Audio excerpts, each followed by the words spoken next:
भारताने काल world cup T20मध्ये विश्वकप जिंकल्याचा देशामध्ये नक्कीच आनंद आहे। खरं तर सगळ्यांच्या हृदयाचे ठोके चुकल्याची परिस्थिती शेवटच्या ओव्हरपर्यंत होती, पण विश्वास होता की यावेळेस विश्वकप भारत आणेलच। आम्ही एक इनिंग इंडियाची झाली त्यावेळेस एअरपोर्टवर काल होतो आणि शेवटचे काही ओव्हर आम्हाला बघायला मिळाले। यातून विराट हे आणि पूर्ण विश्वचषकात त्यांनी रन काढले, पण विराटने मात्र शेवटच्या फायनलमध्ये जे रन काढले त्यामुळे विजय नक्की झाला। पण एकच आहे की हा विजय म्हणजे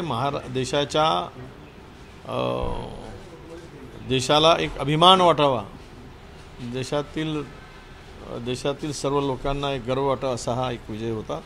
पहिल्यांदाच जवळ अनेक वेळा जाऊन आपल्याला कपातून बाहेर पडावं, कप मिळत नव्हता विश्वकप। यावेळेस मात्र निकराची झुंज देऊन भारतीय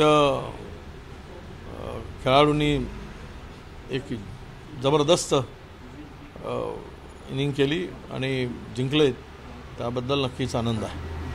विशेष सत्र न्यायालयाचे न्यायाधीश राहुल रोकडे यांची बदली करण्यात आलेली आहे। त्यांनी अजित पवार यांचा सिकर बँक घोटाळा असो किंवा मग छगन भुजबळ यांचा महाराष्ट्र शासन घोटाळा असे प्रकरण हाताळली होती, त्यांची मात्र आता बदली करण्यात आली, जेव्हा की ह्या प्रकरण त्यांच्या समोर नाही। आता काय तो बदल्यांच्या बद्दलात मी काय बोलणार नाही। आता काय होईल, ईडीने पुन्हा इन्क्वायरी सुरू केल्याची माहिती मिळते आहे, म्हणजे रिओपन करायचं किंवा ते क्लोजर आहे ज्यांनी दिलेला। खरं तर वस्तुस्थिती सत्तेमध्ये आल्यानंतर सगळं क्लोज होईल, पण आता अजितदादांची मला वाटतं उपयुक्तता कमी झाली की काय, म्हणूनच भाजपा परत त्यांना आपल्यासोबत पुढच्या विधानसभेच्या निवडणुकीत घेऊ इच्छित नसेल, म्हणून त्यांना कदाचित पुन्हा अडकवण्याचा प्रयत्न आणि बदनाम करण्याचा प्रयत्न पुन्हा नव्यानं करायचं काही षडयंत्र असू शकते।